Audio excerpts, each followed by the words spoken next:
People come from all walks of life. They all have lives they lead. Any and all are welcome here to come and chat with me.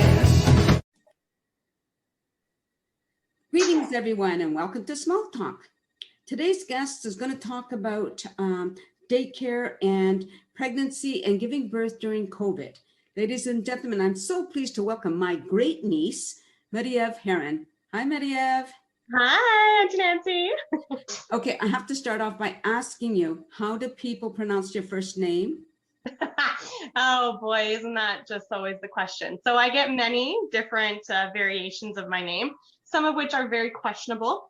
Most of the time, especially here living in BC, people often go Marie Eve, which it just gives me like bad vibes because it's just doesn't sound as pretty as it does in French. So in French, my name is Marie-Eve, but a lot of times people call me Mary-Eve, or they'll just call me Marie, which I love the name Marie because it's my grandma, but for me, I'm not a Marie, and it just again irks me the wrong way, and I don't like it. So I always often correct them and say Mary-Eve. But Marie is English or French, so my first name also is Marie, by the way. Just exactly. So you know, there's a lot of us. When you first came to, how old were you when you first moved from Montreal to BC? I was 7, so I had just going into grade 1. So that must have been really, really weird hearing your name pronounced really strange ways. Yes, it was. And it was one of those that as a 7-year-old, you often correct your peers and you're like, no, it's Marie-Eve. So a lot of times they put a D in there, like Maddie-Eve, because they can't roll their R's or whatnot. And then as I grew up, I kind of just put 2 and 2 together, and I was like, you know what, it's gonna be Mary, like Mary had a little lamb, and Eve, so there's a bit of French but a bit of an English. It's all good. Oh, good. It's interesting because, like, on my last name I don't have the D on the end for whatever reason, like some of us on our birth certificates do and don't, but anyway, we pronounced it for our family, we always say guitar, like G, whereas people here, or not just here but anywhere that they're not French, they would say, I'm not sure if it's how to pronounce it the way they do, but it's like something like guitar. And it's the same thing. It grates my ears. Anyway. It's not what you're used to, right? So definitely. I actually had a person correct me when I introduced myself. I said, my name's Nancy Guitar. And this person said, she means guitar. Oh, okay. Anyway. Right? Enough about that. Now, the reason why you're on the show. Okay, now I believe you're a supervisor at a daycare. Is that right? I was a director. So meaning in other terms, just your manager at a director of it's a larger center. We had the capacity of 116 students when we're full with about 22 staff. So that's kind of where I started when I started as a director, and then COVID hit, and that kind of changed a lot of things. But okay, so what was it like before, and then once COVID hit, how did it change? Definitely. So there's a big changes when COVID hit. So before COVID, families would come into the center. It was very family oriented. I'm a very people person. So I love to say my good mornings and say hello to the children and the parents and how are they doing, have a bit of a small chat. And they would drop their children off into the classroom, go into the classroom, put their children's things away, talk with their teachers, talk with other parents in the hallways. It was always busy, lively. I called it kind of like my second family. It was, everybody kind of knew everybody. Even though it's such a large center, the families at our center are they're very dedicated, they're very committed, and they want to be a part of everything, which is so amazing. So you got to know everyone. Right. And then COVID hit, and it was one of those, a lot of families withdrew because of the fear of catching COVID. And when COVID first started, we didn't know a lot about what is the effect on the children, right? Are children more susceptible to it? If children catch it, what happens? Are the children the carriers, right? Are they passing it on to the parents? And then, of course, families that had older relatives that live in the home, or parents that have different medical back histories and other things that could put them more susceptible to catching COVID, they became those were the ones that first started to withdraw as soon as they could. then the government put in a plan in place for daycares to help with these, families staying home, because government's telling families to stay home, but how are they supposed to stay home? And if they're withdrawing, the way daycare works, especially one that's not government funded or government oriented or funded, we pay our bills by families coming in and paying their tuition. So the more families withdrew, that means our pay for the staff, the building, maintenance, all these other things that people don't really think about, that gets put in jeopardy because now our, final income is not where it's supposed to be. So that was a bit scary, but then the government put in a plan in place. Put in a plan in place. So basically we're able to offer families to pause their tuition.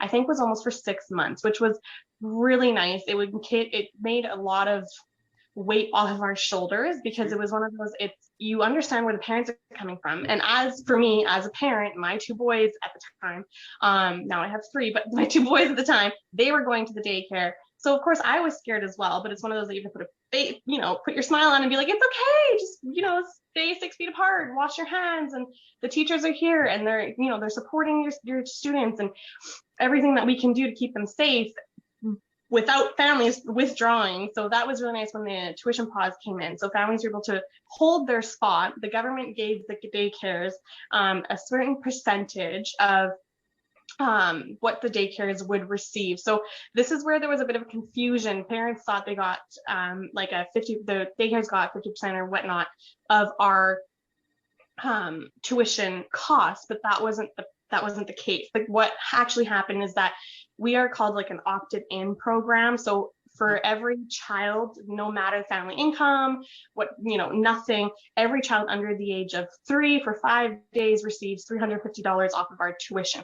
Every child over the age of 3 receives X amount. So that's what they were giving us a percentage of. So we still didn't receive the full-blown tuition, but it was enough to cover the cost of a lot of things. So it was a really sad time because I did have to lay off a lot of my staff due to, we went from like 100 students down to, I think the first month we had 10. Wow. So it was a culture shock as well. So then it was one of those that I had to lay off majority of my staff, and we'll tell them that as soon as numbers start to climb, you're coming back, we're here for you. Stay safe, don't do anything crazy, and as soon as we can, you'll be back. And then it was also trying to find the staff that wanted to stay, because again, everyone was scared, right? It's the unknown. We don't know what this thing is, and all we hear is this virus is spreading like crazy. People are dying left, right, and center. So everybody's in panic mode.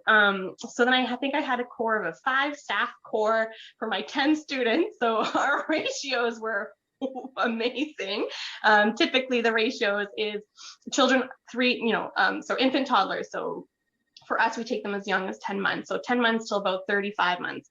The ratio is 1 to 4. And then 36 months and up, the ratio is 1 to 8. So now the ratio is like 1 to 1, which was kind of nice in some of the classes. So that kind of happened. And then as summer progressed, or summer came about, more families started to come back. The fear was starting to dwindle a bit. So that was nice. So then our numbers kind of jumped every month, or to parents' sanity. As much as we love our children, we love them in bursts. Sometimes we parents need a break too from these little toddlers. So then they start to realize that being home with them 7 days a week, it was getting to be a bit much. So they would call and ask, I had the same conversation over and over. How is it? Have you had any positive cases? How are the teachers? What policies do you have in place? What safety procedures do you have in place? So we followed the government's guidelines as much as we could. We implemented some that we thought were safer, and everything like that. So every month, I think I would get 10 students back. So slowly we were starting to climb back up. And then before I left on mat leave, I think we were close to 70% capacity full. So that was kind of nice to kind of have that the old vibe back in school, but it's still never the same, right? So instead of both parents coming, now it's only one. We asked them not to go into the classroom to kind of keep the germs to themselves. So a lot of different safety procedures in place right now. But the students, and something that I always told the families, being an ACE and working with students and children under the age of 5, if somebody is crying, you're not going to poke them with a stick and be like, you're fine from 6 feet away. You can't. So it's one of those things that I would tell families that if your child is upset, we are going to console them. It's one of those things that ACEs are compassionate people. You're going to go and ask them, are they okay? Do they need a hug? Do they need to hold your hand? And so for us, we had, face shields, masks, other things in place to kind of keep our staff safe, but not be too scary for these students that are so used to seeing us not covered. And another thing that was a battle back and forth is, especially with the younger ones, when they can't speak, they rely on facial cues to learn. So how do you teach somebody when you don't see their mouth? So that's why we had face shields. That way the teachers can still see the students can still see the teachers, and we can continue on with our learning adventures. But it was definitely, and it still is, a learning curve. I think that definitely we've learned a lot with COVID. I think there's certain things that will always be in place going forward, and certain things that we can't wait to get rid of, right? But one of the things I'm wondering about is some of the parents may have been in places where they have to shut those places down. Then the government changes the rules, or they make it a little bit easier, then open up again, and then it goes back to closing down again. Like, those parents must have been, imagine some of them had children at the daycare, right? Yeah. That's been really confusing for the children as well as upsetting for everybody. It really was. And it's one of those things that when your child is away from the center for, I would say even 2 weeks, but more than that. So a lot of them were gone for a month, 2 months, 3 months, and all of a sudden they're coming back. It's a whole new gradual entry again, right? The students, you have to remember, these children are under the age of 5. So even though they've come to this place, they know these people, they know these faces, it's all of a sudden their world is shift upside down again. So we had to do a lot of gradual entries again, which is really hard in COVID, because typically a gradual entry, how it works, at least in my center, is the first day the child comes for 2 hours, and we ask that the parents stay with their child for as long as the child needs. Well, now with COVID, and we're asking parents not to go into the classroom, now what do you do, right? So it was a lot of tears, but again, like I told parents, our staff are going to console your child. They're going to be there for your child. They're going to give them the hugs if needed. They're going to hold their hands. They're going to read them stories, read them, and do lots of fun things with them. So it's one of those things that parents need to understand, that yes, we understand we need social distance and we will do the best we can. But again, how do you tell a 2-year-old that they can't go next to their friend? Yeah. Do your 2 go to the same daycare, or were they? They do. Yeah. So, okay. So at least you knew what for your children anyway, what proceeds were procedures were in effect, right? Because you were part of that whole, so that must help you a little bit, I would think. It did. And I think it also helped reassure the families that, okay, if the director's children are here, then maybe something, right? So I think it would have been very hypocritical of me to be like, oh yeah, it's completely fine coming back, but my kids are not coming, right? Yeah. Honestly, though, I may have been naive, honestly, but I really did feel safe. I didn't feel like we were in danger being at the center. Our families were very, they are very honest, right? So if we had a huge illness policy, and it got revised and made sure that everything on there, according to COVID, was on there. So our families were very diligent as well. If there was a weekly health check that they had to do every morning, we would check the children. We still do check the children's temperatures, ask them how they're feeling, any sore throats, runny noses, and so forth. Unfortunately, with children, COVID kind of presented differently. So it was one of those two, okay, do you have any unexplained rashes going on? And do you have all these different things? Have you seen anybody with the potential of an outbreak? But honestly, I didn't feel like my children, myself, were in great danger. I did feel safe because I knew the policies and procedures that we had in place, the amount of times we would wash hands. So what I told families is don't be alarmed if your children are going home and their hands are dry, is because we are constantly washing our hands now, right? A lot more so than we used to in the past. Now it's after every single activity almost, and before we start a new activity, from inside, outside, before, meals and all these things. So the poor children, their poor little skins. So I said, make sure you bring some lotion so we can lotion them up a little bit, keep them hydrated. But so that was the biggest, I think, the biggest change is the children's hands were a little bit more dry than they used to be. So at what point during COVID did you get pregnant, or were you pregnant before? No, it had to have been after, right? It was after. So it was, so I got pregnant, I want to say in May. You think I'd know this, but I think it was May. If my timing's correct, it was in May. So it was towards where life was starting to kind of open up a little bit, right? It was after the first big wave and before the second wave. So again, I felt a little bit, maybe I was a bit naive, but I felt safer. I was like, okay, this is going to be okay. We can do this. And also too, for me, the age gap was a very big thing. My boys, my oldest is 5, my second is 2, and now my youngest is 3 months. But the age gap was a big thing. And I feel like if you're going to be living in fear and you're going to wait for COVID to be over, we may never have the third one. And I'm getting older. So it's one of those things that I also don't want to be super high in age and having my last one, or a huge age gap between my children. So that's me personally. I know other people, they like the big age gap. Your personal preference, yeah. So, but that was something that was really big to me. So yes, I think I got pregnant in May, and that was interesting going forward. Okay, so talk about how interesting it was. So it was one of those that I really do feel for the husbands or the partners in pregnancies this time around. In the past, Matt is my husband. He came to almost every single one of my appointments, especially the ultrasounds where you get to see the baby, especially the ones for us. Again, we are planners, and it was very important for us to know the sex or the gender of the baby. So all of those things he missed. But I myself am one of those type of people that I get really super nervous going into places without my husband, just because I overanalyze and I don't ask the right questions, or I forget to ask questions, and I get just, the doctor tells me what to do, and I'm like, okay, that's fine. But then I would go home, my husband would be like, did you ask this and this and this? I'm like, no, why would I? I don't know. I'm the same as you. Yeah, I'm the same as you. So I understand that. Yeah. So it was one of those, and then if it's places that I had to go that I've never been before, I get anxious about it. Yeah. So I learned a lot about myself because I had to do it by myself.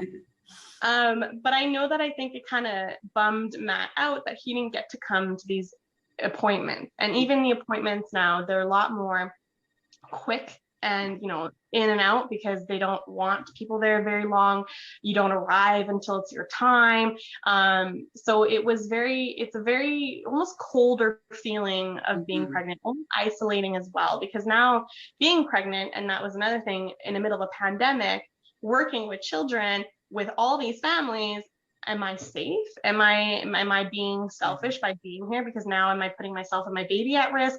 What are my chances of getting COVID? What happens if I get COVID? What happens to the baby? So there's all these questions that not really many people had the answers to, because again, nobody really knew, right? It's all new. We're all learning. So I did go on medical leave early. However, I am a high risk pregnancy. So my first son, he was born premature, 2 months early. So they do watch me closely to make sure that the babies and myself are doing well. So I did go on medical leave, I think around 7 months pregnancy, or 7 months, not 7 months pregnant. And that kind of helped ease my mind a little bit, because now my interactions with people aren't as great. Matt did all the grocery shopping, and he went out more into public and tried to keep myself and the kids safer. So it was definitely a learning curve. But like I said, I do feel for the husbands, because as much as the women are the one that's pregnant, they're a major part of this pregnancy, or their partners are part of this pregnancy. And for them to miss out or see all of their things secondhand, it's not as exciting, or, if you feel like they miss out. So personally, I'm glad that it wasn't my first pregnancy, because at least for the other two, he's seen it, he's done it, he knows what it's kind of like. But if it's your first pregnancy and a COVID, I can only imagine what people emotionally go through, the different fears, the unknowns, and everything like that. And then, sorry, go ahead. I was just going to say that when it comes to the actual delivery, was Matt able to be there? Yes, thank goodness. So in the delivery, if you're having a C-section or naturally, your partner is allowed to be there. However, they are the only person allowed to be. So you're only allowed one support person. So that was something that's also sad in a way, because the boys didn't get to come to the hospital, you know, like the whole, like, okay, grandma and grandpa come and meet the baby at the hospital, bring the siblings, they get to meet this little tiny baby. However, on a parent side, you're kind of, oh, okay, I can breathe, right? Because now you have this brand new baby, you're learning to breastfeed or bottle feed, whatever you're doing with your child. You're learning this new little baby, meeting this baby, trying to, you know, adjust to this life with this baby. So it was kind of nice that it was only the two of us, because I got to really focus on breastfeeding, because that was one of the things I really wanted to do that I wasn't able to do with my boys. So I got a lactation consultant come in to talk to me about, you know, different methods and ways and why maybe it wasn't working and all these type of things, and not have to worry about, you know, family coming in and out and can I feed the baby. As much as I find there's a lot of controversy around breastfeeding, and it is a natural and beautiful thing, and I really do feel like support those women that are breastfeeding, there is still a stigma around it. So when family comes around, you're kind of, oh, hide the, like, don't, sorry, right? Or you know, or some people don't feel comfortable feeding their children or their child in front of other people. So without having that outside company, it was nice to have, for me, because I had a C-section, those 2 days just focus on breastfeeding, focus on meeting this little baby that I brought into this world and recovering. So that was nice, but it was also sad that the first weren't there. They were just different, right? When I was at home, and the boys got to meet her at home instead of in the hospital, and that was a big conversation to have, because of course I have a 5-year-old and a 2-year-old. So my 5-year-old is a little bit more inquisitive. So how does the baby come out? Where is it happening? So you just go to the hospital, like, so trying to explain that to a 5-year-old. My 2-year-old, I don't think really understood what in the world was happening until the baby actually came home, and he was like, what is this? So that was also interesting. But with having a C-section, I literally feel like, no, the baby just comes out of my tummy. So yeah. Wow. But, yeah. Well, we're just about out of time, Mariette. Oh my gosh, I'm sorry. I babbled. No, don't you dare apologize. This is what it's for. I love it when I ask questions and they just go for it. It just makes it so much easier for me. Okay. Oh, that's good. That's good. If I can make your life easier, Auntie Nancy, then that makes me happy. So just stay on camera while I say goodbye to the audience. All right. You bet. Okay, everybody. I hope for those women who are, for family members who have children that are going to be going to daycare, I hope you learned something here, that all the procedures, the safety that is put in effect, all there for your children's safety. So not to worry about that, and know that other people have gone through pregnancy, had babies during this time, and they survived, and the babies are fine, the moms are fine, dads are fine, or the other partner is fine. So hope you learned something from that. And I hope you watch the show again. Until then, everyone, peace out.